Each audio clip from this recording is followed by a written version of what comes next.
Globalisasi telah banyak membawa perubahan dalam kehidupan masyarakat.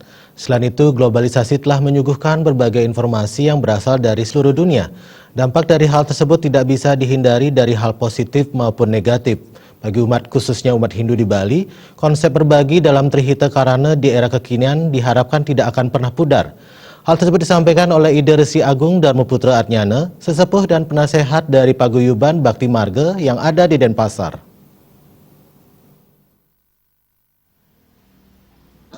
Menurut Ida Resi Agung Darmaputra Atnyana dari Geria Lanang Dawan Padang Sambian Denpasar menjelaskan, berdasarkan amanat kitab suci bahwa manusia menurut Wida adalah semua kita bersaudara, Basudewa Kutumbakan. Bagi mereka yang sudah diberikan anugerah oleh Tuhan Yang Maha Esa, sepatutnya untuk berbagi bagi mereka yang membutuhkan. Sehingga apa yang mereka miliki akan menjadi kemuliaan bagi semua orang, dan kepada orang yang membutuhkan merasa mendapatkan keringanan untuk menjalani beban hidup ini. Disampaikan juga dalam konsep Trihita Karana tidak hanya berorientasi khusus kepada parayangan yang ditujukan kepada Ida Sang Hyang Widi, tetapi lebih penting konsep kepada sesama manusia. Pawongan harus diperhatikan karena untuk mendapat tujuan yang baik haruslah sehat jasmani dan rohani. Dicontohkan seperti kegiatan baksos, pada saat ini banyak orang yang membutuhkan karena kehidupan di zaman globalisasi ini sangat materialistis, sehingga melupakan konsep berbagi bersama. Yang menentukan dari rasa tulus ikhlas dan lasari itu yang penting sebenarnya, bukan dengan pamer, karena sifatnya itu ada tiga, ada yang bersifat racas tamas, ada yang bersifat tamasika, dan ada yang bersifat satwam.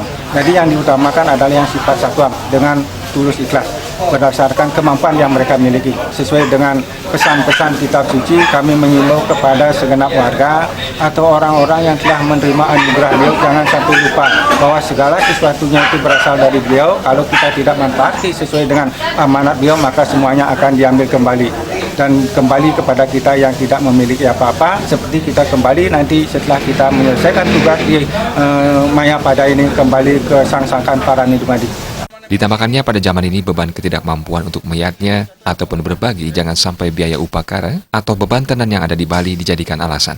Karena sudah ditawarkan konsep nista madya utama, sehingga umat Hindu menjalankan mengikuti sesuai kemampuan, manfaat dan tatwa yang terkandung dalam suatu upacara adalah rasa tulus ikhlas. Sementara tokoh masyarakat yang juga bendesa adat Padang Sambian menilai, konsep berbagi kepada sesama seperti baksos di Bali seharusnya diterapkan semua pihak yang sudah sering dilakukan oleh instansi pemerintah, pihak swasta ataupun organisasi masyarakat, dan baru kali ini dirinya melihat seorang Sulinggi turut terlibat langsung dalam kegiatan bakti sosial. Jika hal ini bisa dilakukan berarti sangat membantu program pemerintah untuk mengentaskan kemiskinan. Seandainya saja semua Sulinggi yang ada di Pulau Bali mau dan mampu berbuat seperti ini, berarti sangat membantu program pemerintah untuk mengentaskan kemiskinan. Kalau memang sudah secara serentak dari atas ke bawah untuk komit terhadap program pengentasan kemiskinan, saya akan sukses. Saya yakin akan sukses. Ali Setiawan, Bali TV.